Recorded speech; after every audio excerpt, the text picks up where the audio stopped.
కూటమి ప్రభుత్వంలో చంద్రబాబు నాయుడు గారు ముఖ్యమంత్రి అయిన రోజు నుంచి తిరుపతి పరువు ప్రతిష్ట ఎలా దిగజారుస్తున్నారో లడ్డూ విషయంలో చూసాం. మొన్న మనుషులు చనిపోయిన విషయం మనం చూసాం. ఈ రోజు డిప్యూటీ మేయర్ ఎన్నికల్లో ఏ విధంగా మేయర్ మీద గాని అలాగే వచ్చిన కార్పొరేటర్ల మీద అలాగే దళిత ఎంపీ మీద దాడులు చేయటం మనం కళ్ళారా చూస్తున్నాం. ఒకవైపు వైఎస్ఆర్సీపీ నాయకులు మాకు అవసరం లేదంటూనే చంద్రబాబు నాయుడు లోకేష్, మరోవైపు తమ నాయకులతో ఏ విధంగా కార్పొరేట్ల మీద బస్సు మీద అలాగే మేయర్ మీద ఎంపీ గారి మీద దాడి చేశారు, రాళ్లతో కొట్టారు, బూతులు తిట్టారు, కొంతమందిని కిడ్నాప్ చేసి తీసుకెళ్లడం మనం కళ్ళారా చూస్తున్నాం. ఇవన్నీ కూడా పోలీసులు చూస్తుండగానే వాళ్ళ ప్రేక్షక పాత్ర వహించినప్పుడే జరగటం అనేది ఈ రాష్ట్రంలో లా అండ్ ఆర్డర్ ఎంత ఘోరంగా ఫెయిల్యూర్ అయిందో మనకు అర్థమవుతుంది.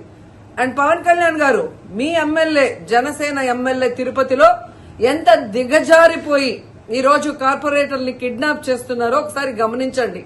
నిజంగా మీరు చెప్పుకున్నట్టు చంద్రబాబు నాయుడు, లోకేష్, పవన్ కళ్యాణ్ మాకు 93% సీట్స్ వచ్చినాయి మొన్న ఎమ్మెల్యే ఎంపీ ఎలక్షన్ లో అన్నారు. మీది ఈవీఎం గెలుపు అని అందరూ కూడా అనుకున్నారు. అదే నిజం అనేది ఇక్కడ మళ్లీ ప్రూవ్ అయింది. ఎందుకంటే నిజంగా ప్రజల ఓట్లతో మీరు 93% సీట్లు సంపాదించుంటే ఈ రోజు ఒక డిప్యూటీ మేయర్ పోస్ట్ కి ఇంత రాద్ధాంతం చేసి ఈ విధంగా రౌడీజం, గుండాయిజం చేసి కిడ్నాప్ చేయాల్సిన అవసరం ఉందా అని నేను అడుగుతున్నా. మీకు దమ్ము ధైర్యం ఉంటే, ప్రజలు మీ పక్షాన ఉన్నారు, మీ ప్రభుత్వం సక్రమంగా పనిచేస్తుంది, ఇచ్చిన హామీలు నెరవేరుస్తుంది అని మీరు నమ్ముంటే ఈ కార్పొరేటర్లతో రాజీనామా చేయించి మీ గుర్తు మీద గెలిపించుకొని మీరు ఎన్నికలు జరిపించుంటే ప్రతి ఒక్కరు మిమ్మల్ని శభాష్ ఉంటారు. కానీ ఇక్కడ జరిగే ఒక డిప్యూటీ మేయర్ ఎన్నికలకే ఈ విధంగా ఒక మహిళని చూడకుండా మేయర్ ని ఏ విధంగా హ్యూమిలేట్ చేస్తున్నారు, ఆమె మీద దాడి చేస్తున్నారు, అలాగే ఒక దళిత ఎంపీ గురుమూర్తి గారి మీద ఎలా బూతులతో తిట్టి దాడి చేస్తున్నారో టీవీలో అందరూ గమనిస్తున్నారు. సో మీరు ఫెయిల్యూర్ అయ్యారు. ఈ 7 నెలల కాలంలో ప్రజలు మిమ్మల్ని అసహించుకుంటున్నారన్న విషయం తెలిసి ఇలా దిగజారుడు రాజకీయాలు, రౌడీ రాజకీయాలు చేయాలనుకోవటం నిజం కాదా నేను అడుగుతున్నా. ఒకవైపు ఎలక్షన్ కమిషన్ మేము రిక్వెస్ట్ చేస్తున్నాం, ఇలాంటి కూటమి ప్రభుత్వం చేసే ఈ దారుణాలకి ఫుల్ స్టాప్ పెట్టండి.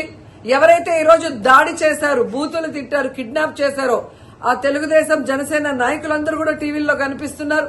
వాళ్ళందరినీ కూడా అరెస్ట్ చేసి వాళ్ళకి పనిష్మెంట్ ఇవ్వాలి. అలాగే ఎన్నికలు, డిప్యూటీ మేయర్ ఎన్నికల్ని ప్రజాస్వామ్యబద్దంగా నిర్వహించాలని ఈసీని డిమాండ్ చేస్తున్నాం. అలాగే చంద్రబాబు నాయుడు, లోకేష్, పవన్ కళ్యాణ్ కి తెలియజేసుకుంటున్నాం, మీకు ప్రజల పక్షాన నిలబడి ప్రజలకి మంచి చేశాము అన్న నమ్మకం ఉంటే మీకోసం ఎవరైనా వస్తే వాళ్ళతో రాజీనామా చేయించి మీ పార్టీ గుర్తు మీద మీరు ఎన్నికలకి వెళ్ళండి. 3 పార్టీలు ఉన్నాయిగా, బీజేపీ, తెలుగుదేశం, జనసేన. మరి మీకు ప్రజలు ఓట్లేస్తారన్న నమ్మకం లేదా? లేదా ప్రజాబద్దంగా గెలిచిన కార్పొరేటర్లతో మీరు రిజైన్ చేయిస్తే వాళ్ళు గెలుస్తారన్న నమ్మకం లేదా అని ప్రశ్నిస్తున్నాను.